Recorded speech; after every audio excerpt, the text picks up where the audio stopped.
Hello everybody, welcome back to my channel. Obviously this is a Hot Rod Bob episode. Today I'm going to do a whole bunch of repairs on the car. I'm thrashing on it and hopefully going to get it ready to drive 3 hours away for the Oldsmobile National Meet in Dayton, Ohio. Okay, so let's go. Hey guys, today we're going to replace a leaking power brake booster and master cylinder on my 1971 Olds Cutlass, also known as a 68 to 72 A-body. Let's go. Before I jump into how to do it, first of all, why am I doing this job? This car, by the way, has disc brakes up front and drums in the rear, which is probably the most common combination on these cars. By the way, the symptoms that I'm getting is number one, very high pedal effort to actually depress the brakes, even in normal driving. Which leads into number two, which the car just does not seem to stop well for the amount of pedal travel that I'm putting in. Here is the stock master cylinder and power brake booster. After I scraped it down and painted it, I just did a quick job just so it didn't look like complete crap. And this is after only driving it for probably 20-25 miles. You can see a distinct dribble there. That's proof that the master cylinder seals are leaking brake fluid. So the first step is to remove the master cylinder.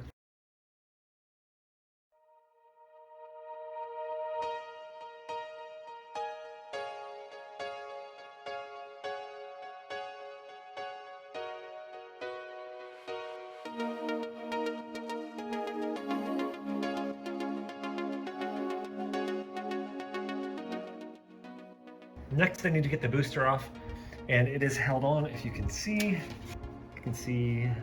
one stud there, but there, you can see there's one, two right below it, and there's two more on the other side.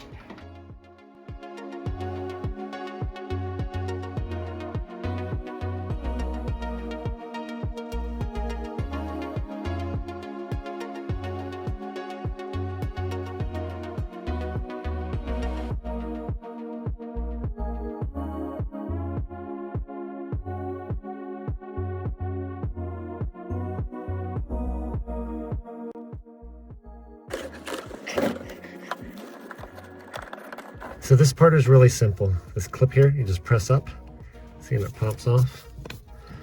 That's the brake pedal. And then you push that pin out. And now the brake pedal is free from the clevis. Jump now.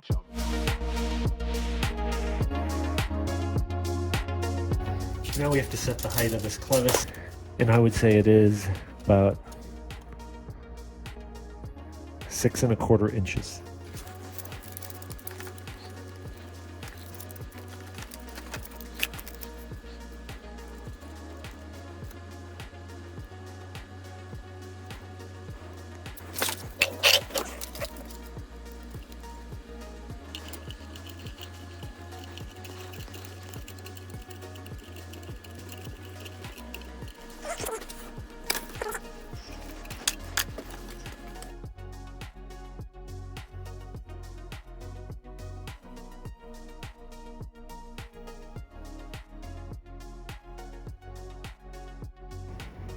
We're getting there.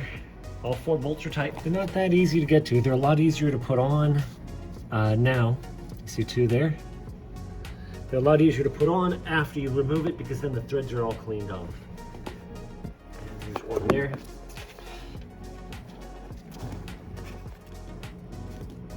And there they are. Now I've got the master cylinder device.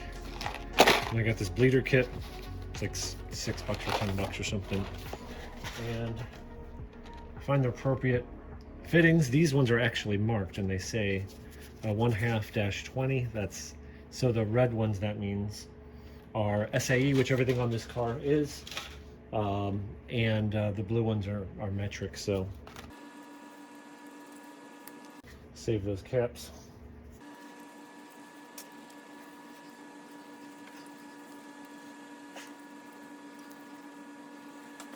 Fresh brake fluid. Cap the brake fluid off. Don't leave it open. It's hydroscopic, which means it absorbs moisture.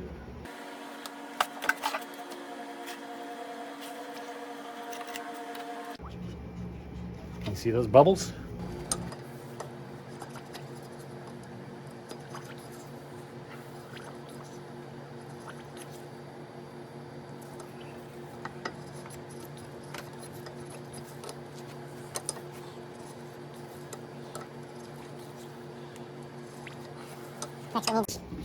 refilled a little bit.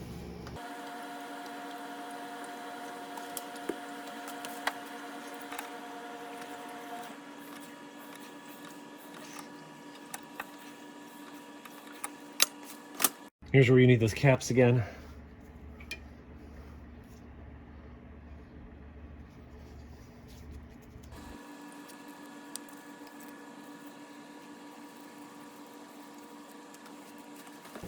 There's something else I want to do. I kind of got ahead of myself. I definitely should have done this before, but I've got here, I don't need the high temperature part, but this is Eastwood stainless steel. So it says here for manifolds, tube headers, but it's a nice cast iron color.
Now, how does that look, huh?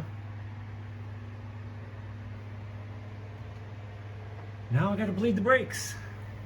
Next mini project here is making the radiator core support and radiator hold down plate look nice.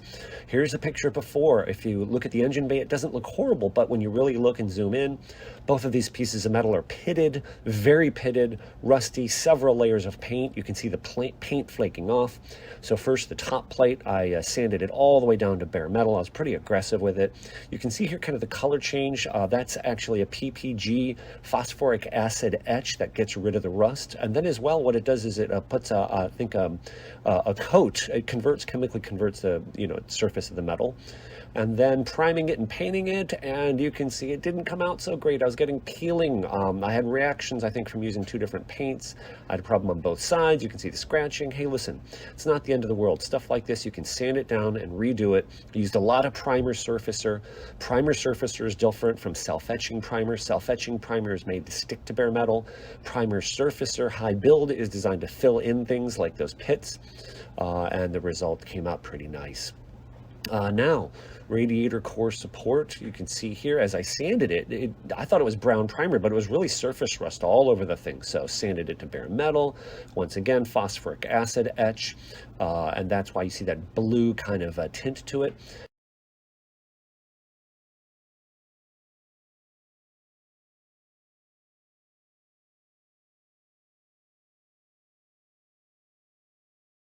And again, I had a little bit of a problem with one section of this. It didn't come out so good. Reprime it, primer surfacer, and just keep going at it. And here is a time lapse. This is SEM. This stuff's really expensive. I got it from Summit Racing. It's $35 a can. SEM, this is semi-gloss black trim paint, but it looks gorgeous. I've generally found with this paint, if you do actually read the can and follow the directions, it usually works pretty well. Doesn't that look much, much, much nicer? It's definitely not perfect, but not bad for a jiggle ball job. Covered up all that crinkling. I'm happy with it.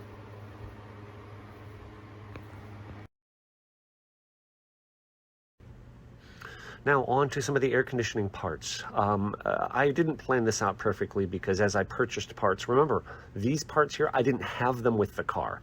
So as I'm purchasing, I'm kind of changing my game plan. But here is the condenser and receiver dryer. Condenser is the part where the hot compressed gas goes into this radiator looking thing. And then basically the air coming across the front of the car cools that gas and condenses it down, okay? So receiver dryer is a can looking thing, but just notice the clamps and rust.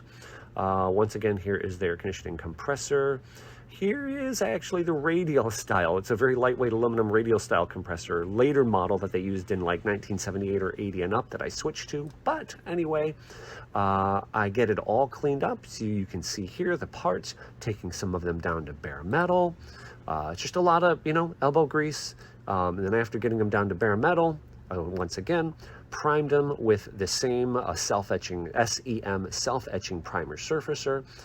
Then if they needed any sanding at all, and some of them didn't, I used the high build primer surfacer, and then either that SEM semi-gloss trim black, or also Krylon Fusion semi-gloss black. The Krylon Fusion is much cheaper, but it's a little bit glossier. So first, here's cleaning up the air conditioning brackets that I purchased. I'm just wire brushing them down. Believe it or not, these are cast iron.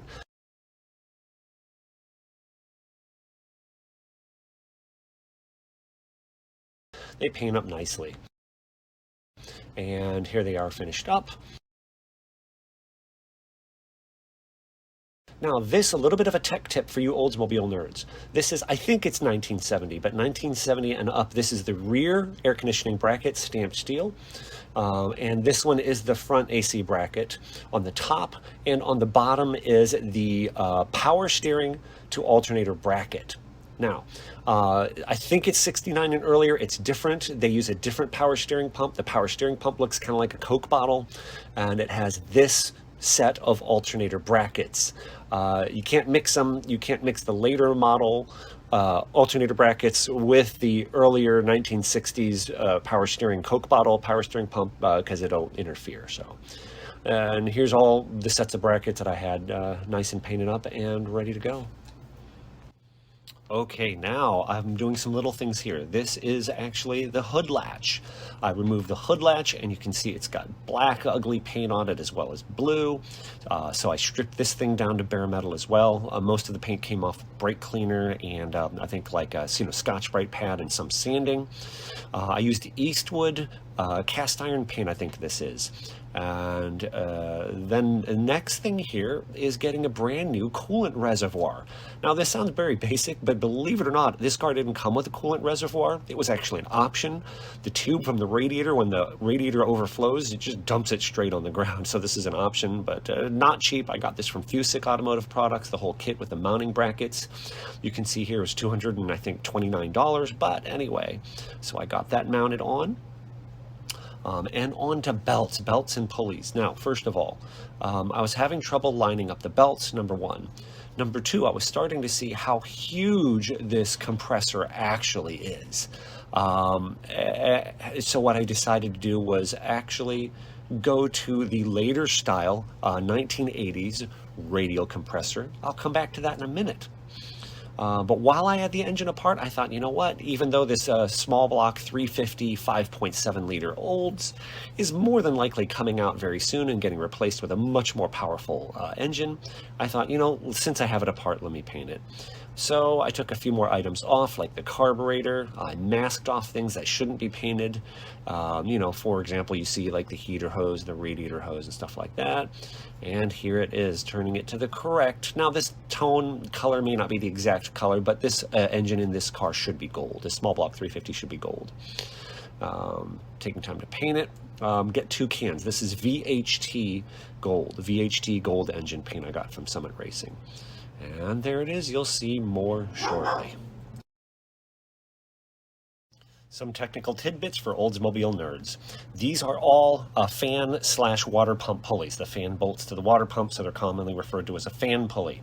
They have letters on them, little letters stamped into them, but these all three have 3 pulleys on them for air conditioning cars, but the difference you can see top, middle, bottom is the offset.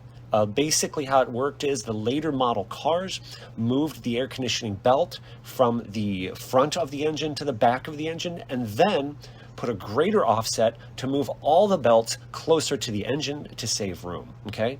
So in my case, I really needed the top pulley is what I needed. That took me a long time to figure out why my belts weren't lining up. Here are two different harmonic balancer / crankshaft pulleys. You can see there are different depths. So the best way to do this, because all Oldsmobile 350s, whether it's the 260, 307 cubic inch, 350 cubic inch, or 403, or 330 Olds, they all have the same front accessory bolts locations. Whatever car you're using, I would use the accessories from that vehicle, okay? Generally speaking, right? So I picked up a clutch fan rather than the flex fan that was on it. I just don't like the flex fan. I think it's just too loud, and I just don't like the way it operates and robs too much power.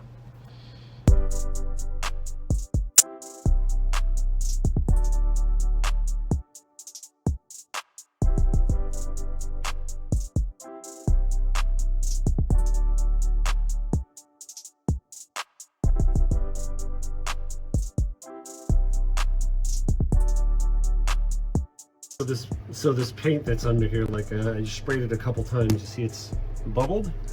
Some of this stuff, watch. Some of this stuff just comes right off. Some of it doesn't.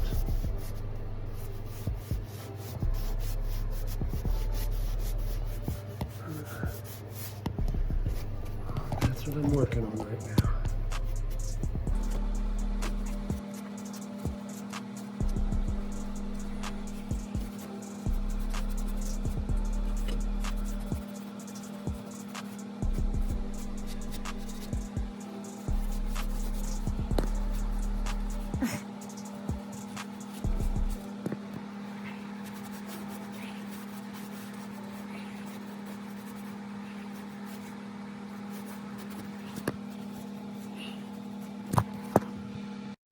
Here's a little technical information for you Oldsmobile nerds. There are two spacers that fit between the power steering pump bracket and the engine. The first one here is smaller diameter and thicker or longer. It is exactly 5/8 of an inch thick or long, and it's just big enough diameter so that the ID, so that it fits around a 3/8 inch coarse thread bolt. When I say 3/8 inch, I mean the diameter of the bolt or stud is 3/8 inch. Now to get your bearings, here's the front of the engine, and if we zoom in, you can see it right there, okay? So it goes between the power steering pump bracket, and I believe that's the timing cover. That timing cover bolt is a stud with a hex head and then a stud sticking out of it. Now, the second one is only 3/8 of an inch thick. Zoom in, you can see 3/8, and the OD of it, the outside diameter, not critical, is almost 7/8 of an inch. The ID is about 7/16. I'm sorry, a little more than 7/16 of an inch, because it fits around a 7/16 inch bolt. That bolt has a 5/8 inch head on it. And to get your bearings, here's the front of the engine. And if we zoom way in and go underneath the front of that exhaust manifold, we're on the side of the block. That's the oil pan on the bottom. And by the way, be careful. It's the silver bolt there. Do you see the spacer? Because above to the right of that, that is a drain plug. Take that out, coolant will start draining, okay?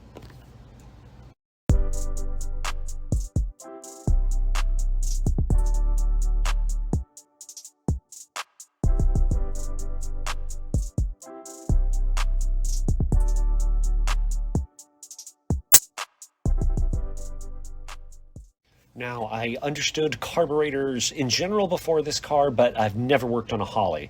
Look up a few YouTube videos on Holley carbs, and you'll be up to speed too if you have a general understanding of carburetors or quadrajets.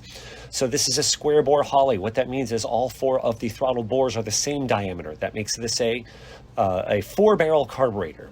It runs on the front two, and then the second two on the right here, which would be the back two, open up as you depress the throttle, and they are opening slowly. They don't open fully at once. They are slowed down by vacuum diaphragm. So this is called a vacuum secondary 4-barrel carburetor. Now, if you look really closely, we'll zoom in on the front of the primaries. Do you see that slot? This is incorrect. That's a transition slot. So really what it means is, I think that hole there is what it idles off of, that lets fuel into the carburetor while the engine's idling. But that slot there should look like this, where you see in number 2, it's almost all the way closed. It's only supposed to have just a very tiny bit of it exposed.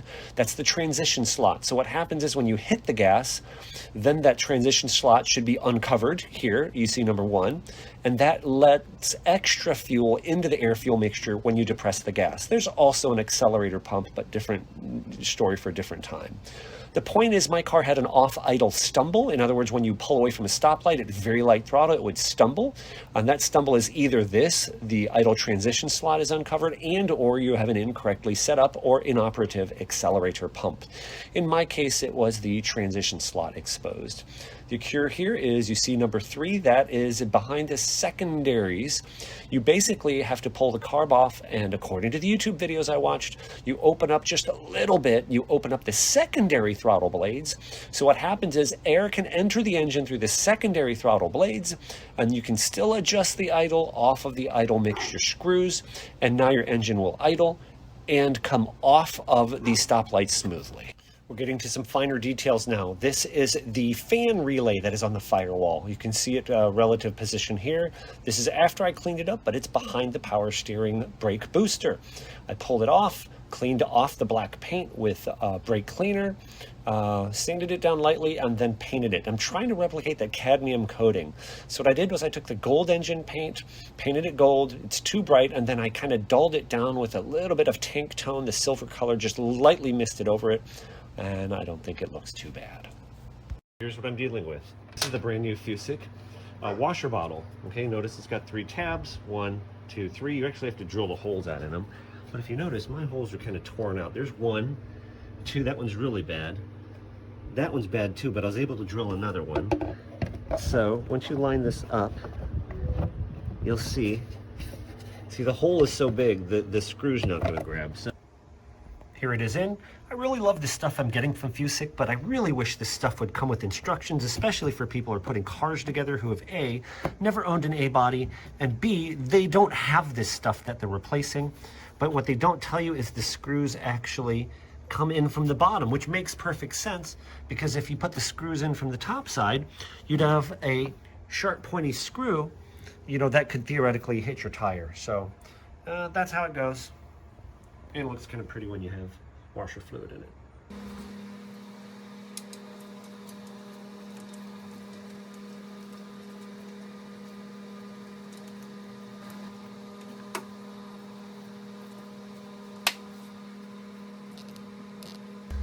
So here's your starting point for the wiring. There's the head unit here, and it works.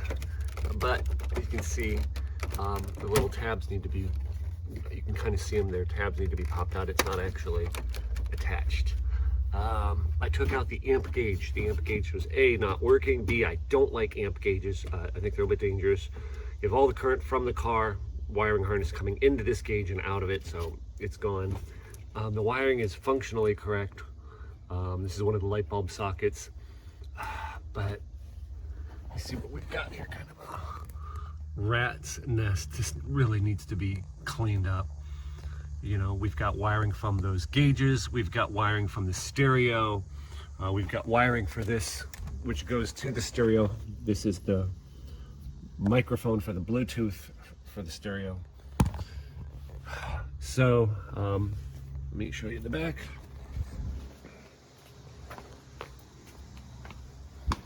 There's RCA cables, come from the stereo through here, which is fine. Right, we can see the signal cables. Some of that is actually body wiring. And then it comes out the back here.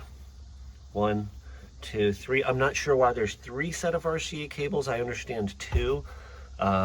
Here's the power wire for split to 2 for the amplifiers. I think that's way overkill, but you'll see the 2 amplifiers here. So I looked them up. This is a Kenwood, KAC 7205. So this one is 170 watts per channel RMS, and it does have, it says here LPF. So that one on the right there, so that is a low pass frequency. So first of all, 170 watts, that's a decent amount. RMS, I don't know what it stands for, but that's like your continuous running amount of, you know, power the amplifier puts out. So low pass frequency, what that means is, you can set it, you can see there, to have only the low frequencies go out of the amplifier. And you can set that anywhere from 50 hertz to 200. I have it set at 100. That means only the frequencies below 100 hertz, which is your low notes. Okay, that's bass only is going to be pushed through. The higher, you know, all the mid-range and high notes will be cut off. Now, Pyramid, I remember Pyramid back in the day, I think they overinflated their numbers a lot. So it's a Pyramid amplifier. I looked it up, PB781X. It says 1000 watt, but that's kind of BS. So this one has option for high pass or low pass. So I have this one, if you can kind of see it there. I don't know if you can tell, but it is set to high pass. And I have the high pass frequency set at around about 100 hertz. So what that means is everything below 100 hertz is cut off. So this one is 50 watts per channel RMS. This one would be good to run at least one pair of 6x9s. Okay, so this one will run a pair of 6x9s.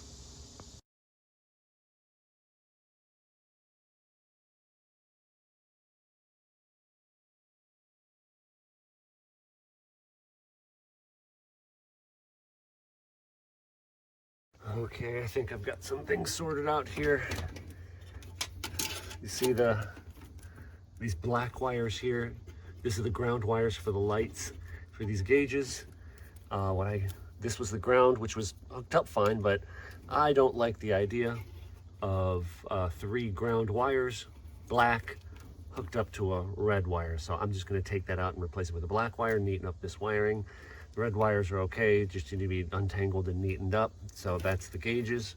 I'll probably put a voltmeter in here. I just removed, you can see over there, the little speaker, the microphone thing, I just removed it. This, I think the thicker yellow one is the power. This is a fuse, there's a little fuse in here. This is the fuse for the stereo. The red, I believe, is the signal wire. I believe the yellow is on. No, I'm sorry, red, I believe, is the memory wire.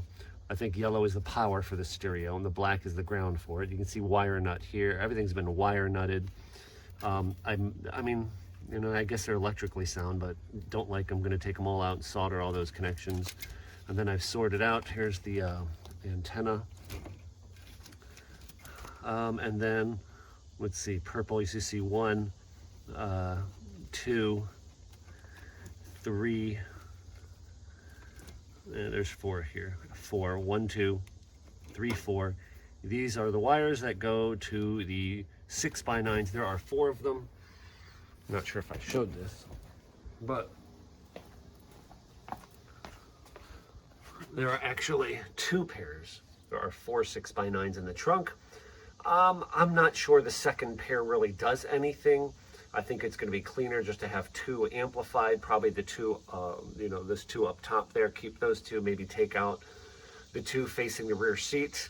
The stereo sounds terrible right now. I don't know, I can't communicate that through YouTube right now, but the stereo is just terrible. It's no lows, just a lot of mid-range, and it's there's low volume to it because there's no amplification. So I think it's gonna be much better to amplify 2 of the 6x9s, just leave 2 of them out, and then I think that would let me you know, maybe rewire and hook up the front speakers. So here the amplifier's hooked up, the wiring is run, and the wiring is now secure, but it's, you know, not neatened up or loomed or anything like that. And as I said before, the 2 6x9s are amplified by the Pyramid amp, 50 watts per channel RMS. And the box that you're going to see here, this 12-inch subwoofers, pile subwoofers, are being driven by the Kenwood 170 watt per channel RMS. Again, the box is not the prettiest, but this was all provided with the vehicle. This subwoofers were not hooked up. By the way, this pile of wiring here, all this is wiring that I removed from the car, and everything still works, and it even works better. So just, you know, it's pretty crazy. Oh, and here's 2 more spools of wire. This looks like telephone cable wire, you know, this gray wire with the 4 conduits in it. It wasn't hooked up to anything at either end, so I was really happy to get, you know, all this extra wiring out. Here's the front cone speakers. These are in the kick panel down by your feet. The speakers are just completely trashed. The magnet had completely fallen off of one of them. And while I had the kick panel out, you can see it's all kinds of different faded colors. I shot it with some vinyl dye paint because I am going to convert the interior to a black and a silver/gray theme. So I got this thing out and I finally figured out what it is. You can see it's got 4 lines coming into it. These 3 blue lines, they're just blue because they got painted blue by the old owner. These 3 lines come from the fuel tank. So it's kind of from the, all 3 vent lines are kind of at the top of the tank, but one's the left side, one's the right side, one's the middle. I'm not sure exactly where this last one comes from. I think it might be from the return line or something like that, a vapor line. I'm not sure, but here's what kind of the idea is. This sits vertically behind the rear seat.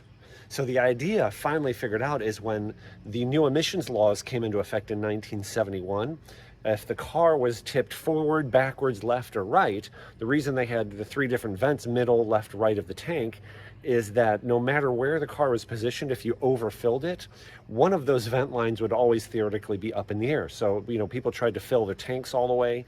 I guess that extra fuel would go up into this, or when that fuel would expand due to heat, it would go up into this rather than venting into the atmosphere. Then when it cooled, it would condense back down and from the lines run back into the tank. So that's part of the emission system from the day. So what I did was I just hooked up some hoses. You can see they're just looped. So this thing in theory should be airtight. I'm just gonna dunk it in the pool and see if it bubbles.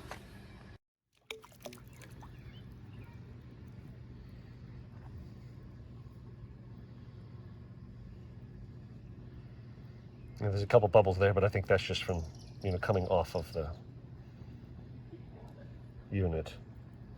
I don't think that was legit. I think those bubbles clinging to it or something. I don't see any bubbles. I think this thing's good. It looks really good. I'm just smelling gas somewhere in the car. But I think this thing is fine. Here's the gas tank out of the car. This has been ticking me off for weeks now. Smell of gas, I think, is coming from that hole. And I'm guessing somebody at some point drilled a hole right through the floor, right into the gas tank. That's why the trunk stinks. Jeez Louise. Unbelievable. All right, am I in frame? You guys got to see this. I did not think this would work.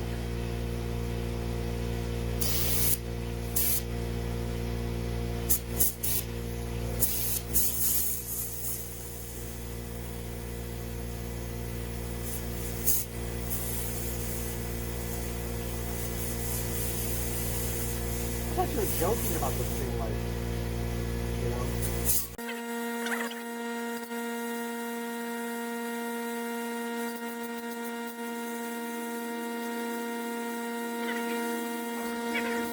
Tank is so nice, I can't see replacing it. What I've got here is this stuff. JB Weld steel stick. I've got this. I've got a screw to plug the hole. I'm just gonna take a pea-sized, per my Brainiac friend Ken's recommendation here, piece.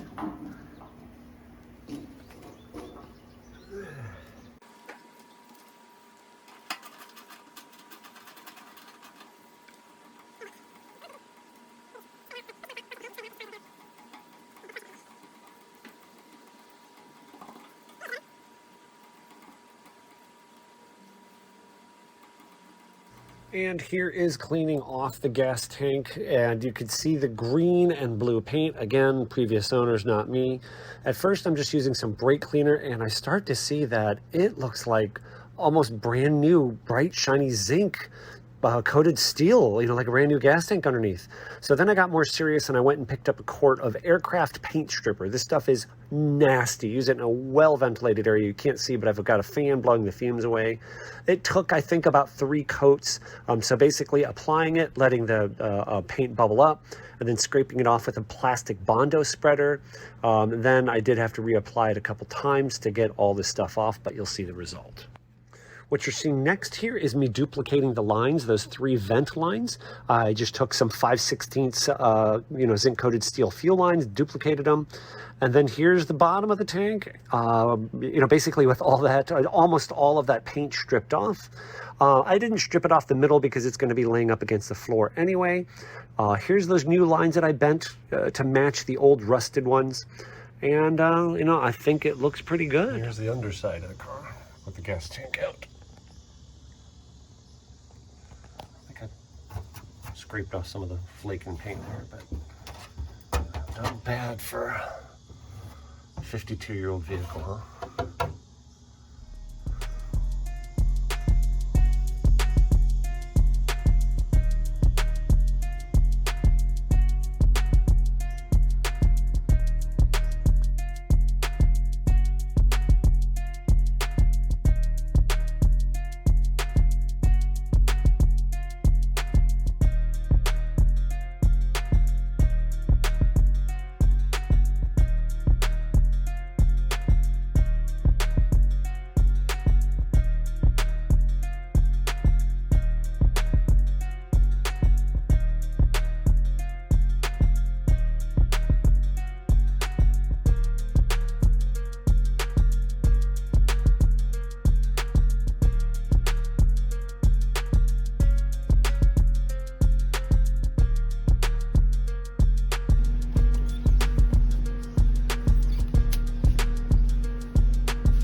Not horrible, huh?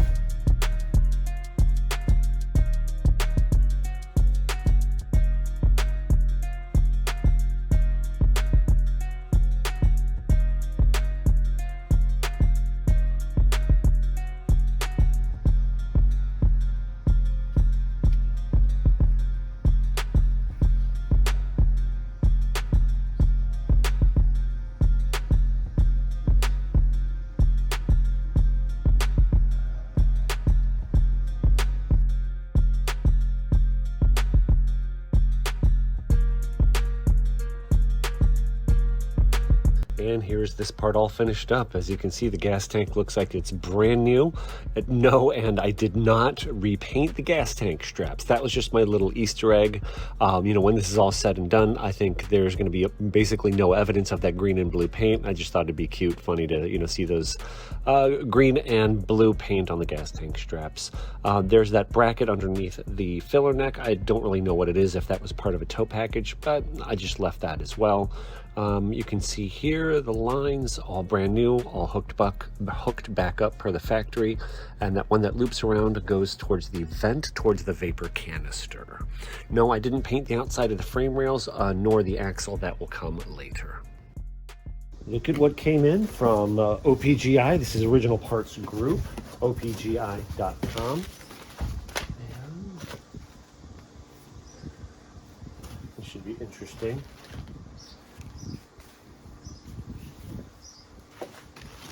And I ordered gray. I know my interior's tan brown, but I'm converting it over, right, as you can see. By, where's the other, the correct one? There's the steering wheel, if you can see. Under all the stuff there, there's another one. I don't have a hub for that, but you get the idea. It's gonna be black and silver accents. If I don't like the silver, I can always re-dye it. So this is a 3-point harness to replace factory seatbelts, I don't have shoulder harnesses, so I thought this was the best way to go about that. So let's see if I can get this to work, huh? I'm gonna lay it out, figure it out, then I'll show you in the car. So the problem here, my car, so here's the lap belt, right? The problem is the shoulder harnesses at some point, you can see the retainers there. The shoulder harness itself was removed. And there's a lot of backlighting, right? So I got no shoulder harnesses on either side, and I'd like to put that in.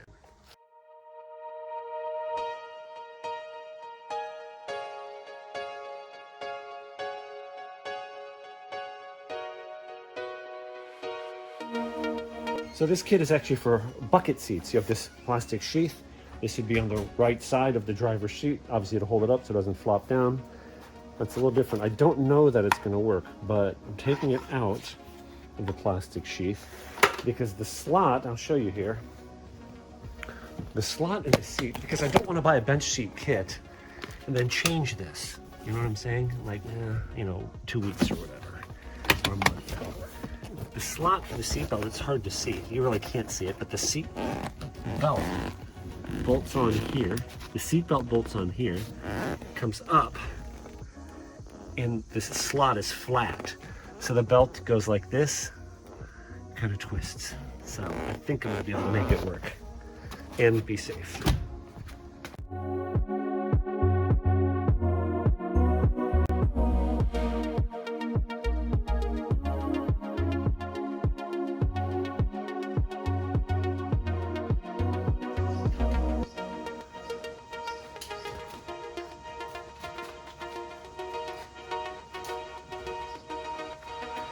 Jump now.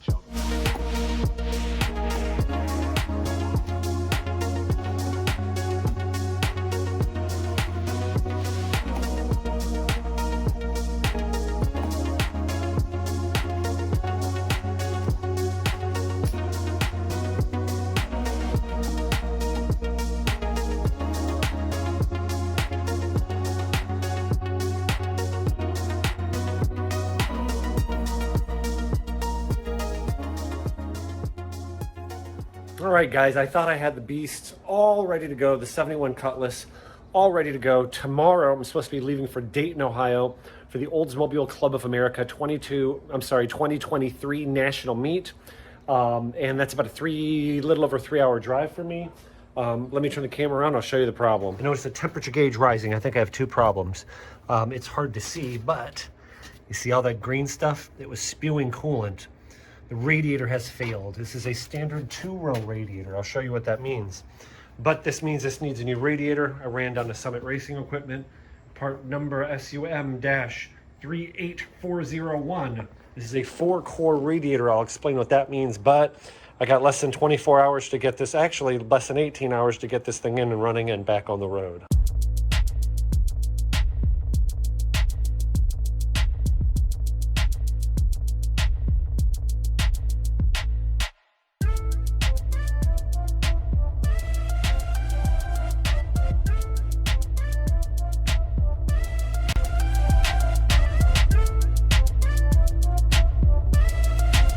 So the other one, I was just able to pop it off, just basically chiseling it off. I don't know if you can see this. This is a special bit. It's kind of flat with just a little center in it.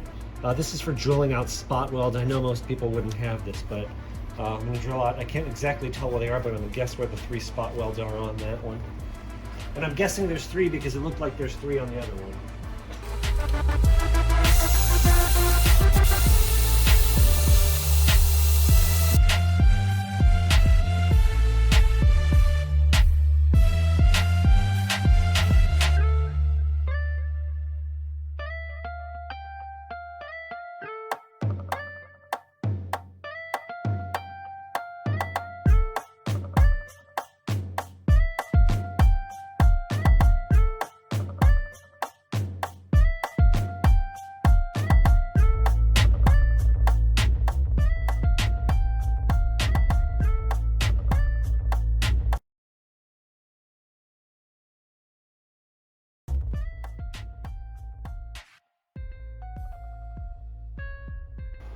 So here's what I've got. I think that'll work. It might be a little bit too big. I can bend the sides up a little bit more, but I think it's gonna work.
It is about 9:30 in the morning. I just spent about the last 10 minutes or so looking for a couple of these. I bought these clips, and they have a nut kind of built into them, and a matching 1/4-inch screw.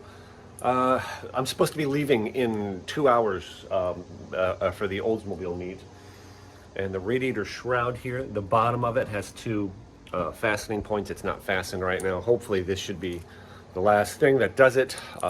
We'll see how it goes. Thought I was going to be done. Here's the bad news. That's an expensive 1/2 inch. When I say 1/2 inch, I mean the 1/2 inch tank difference.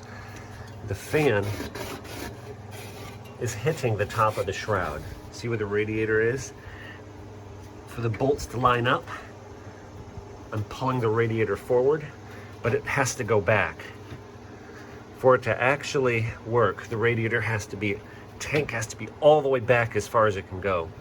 And I see the holes don't line up. From there to there is 3/4 of an inch, which means I extended this out a 1/2 inch. That's not working. I should have extended it back a 1/2 inch. So that means I need to cut this off and move it back 3/4 of an inch.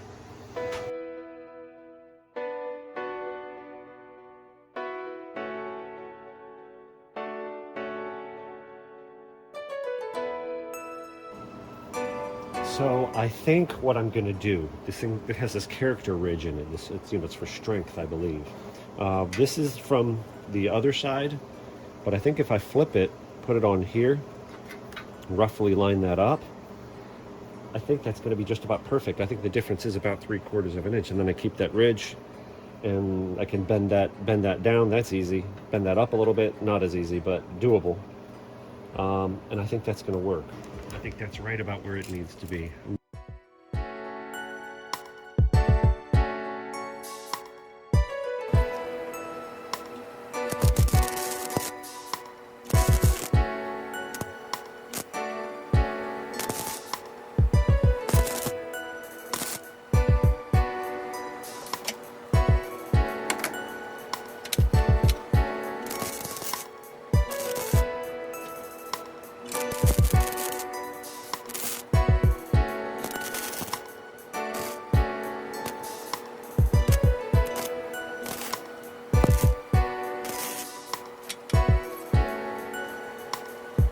So now I got to start bending metal, cutting to get that gap closed and get that to meet.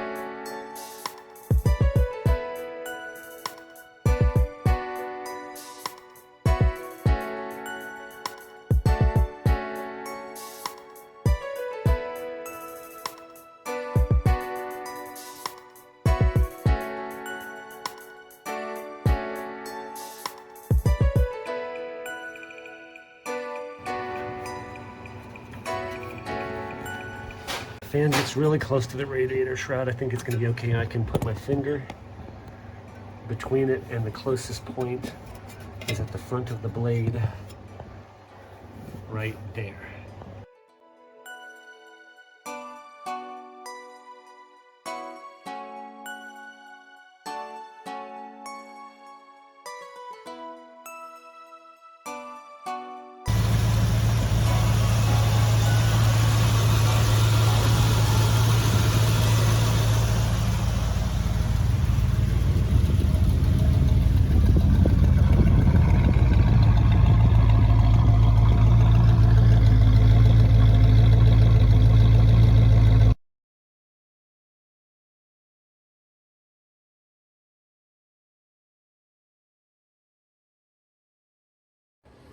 So the bottom line is I made it. I left, it was Wednesday, August 10th, 2023. I left late. Instead of 11 a.m., I left like 3 or 4 p.m.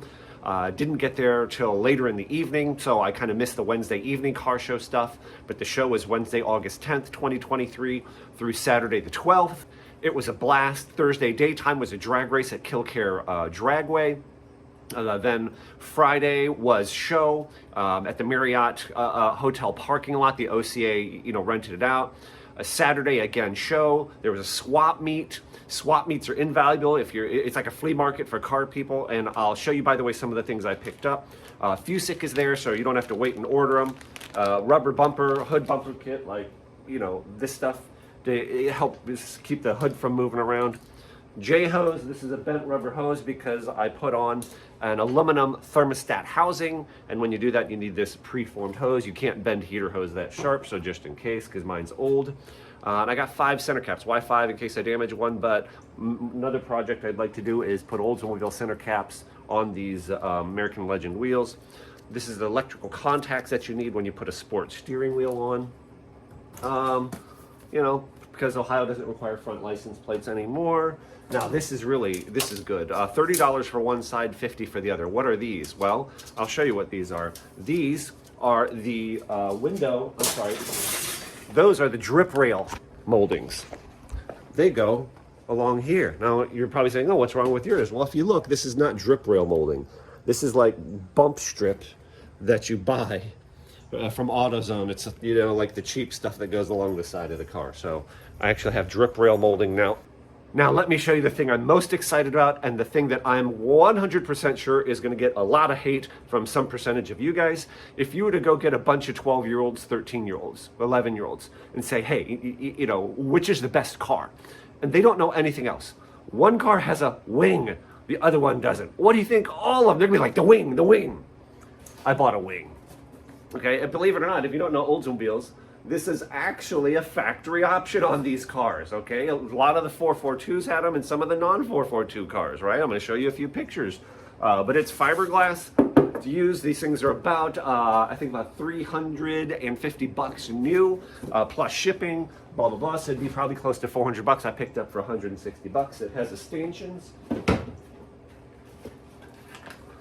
It goes on the trunk lid. I'm going to put this on. I'm going to try to paint it to match. It needs some body work. There's a couple little minor tiny cracks in it.